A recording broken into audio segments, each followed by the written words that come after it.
The US Justice Department says it has arrested two leaders of the notorious Sinaloa Cartel in Texas.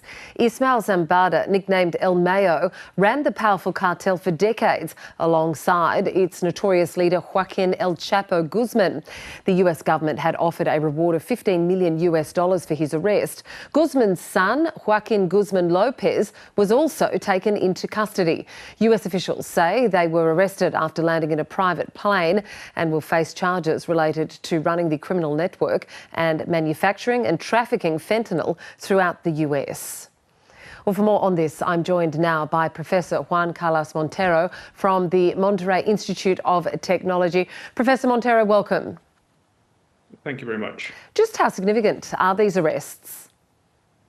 Well, these arrests are very important because the Cartel of Sinaloa is the main enemy from the United States because of the smuggling of fentanyl in the country. And because of the electoral campaign right now, it's going to be a big issue, the detention, especially from El Mayo Zambada. It's also important to mention the role of Ovidio Guzman, who was detained some months ago. And some reports are saying that he was released some days ago. And then the structure of the Cartel of Sinaloa is going to move in the next days. Yeah, I want to talk to you about how this will impact on that cartel and other smaller ones. But just how big an operation was it to getting these men into custody, to detaining these men? It implied an important negotiation from the DEA and the Chapitos especially, because the Chapitos and El Mayo Zambada had serious issues disputing the leadership of Cartel de Sinaloa. So we can hypothesize that they negotiated with the DEA because this wasn't an operation from the DEA.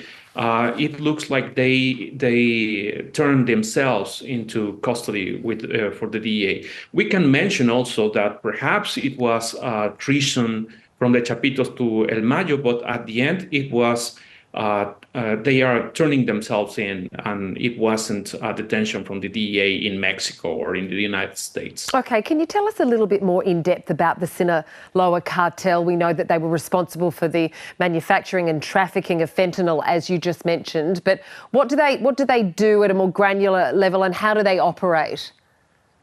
Well, they traffic fentanyl. And they receive fentanyl from different ports, especially in Manzanillo and Guaymas in Sonora. And they both smuggle fentanyl and also different methamphetamines produced in Mexico in different states, from Michoacan, Jalisco, Colima, Sinaloa, Sonora, all the Pacific coast of Mexico. And they smuggle the fentanyl and methamphetamines to the United States, especially from the borders of Sonora and Chihuahua. And they are disputing right now the north border of Tamaulipas with the Cartel of Noreste and Cartel del Golfo. So they are the main criminal organization, and they operate in this way. They receive fentanyl from China in the ports of Guaymas and Manzanillo, and they smuggled by land from the different borders in Sonora and Chihuahua. So today's developments, how do you see this impacting the manufacture, the illegal manufacture and distribution of fentanyl in the and methamphetamines in the United States? That's right, especially fentanyl. That's the enemy of the United States. And the main provider of fentanyl to the United States is the Cartel of Sinaloa. Yeah. So are these two arrests today going to impact on the distribution and manufacture of those illegal goods into the United States? Not much. It's an important strike against the organization. It's going to call our attention. We're going to talk a lot about this, but the structure is not going to be modified very much. The Chapitos are keeping the control of the cartel, and they are going to keep it clearly undisputed because the Mayo Zambada is no longer there. So they are going to fight with Cartel Jalisco Nueva Generación, and they are going to keep fighting with other cartels in the south of Mexico. But the structure of Cartel de Sinaloa is going to remain untouched. Okay. All right. So it won't then leave a vacuum in the distribution of these illegal drugs for smaller cartels, say, to fight it out, to fill a void? No, it won't.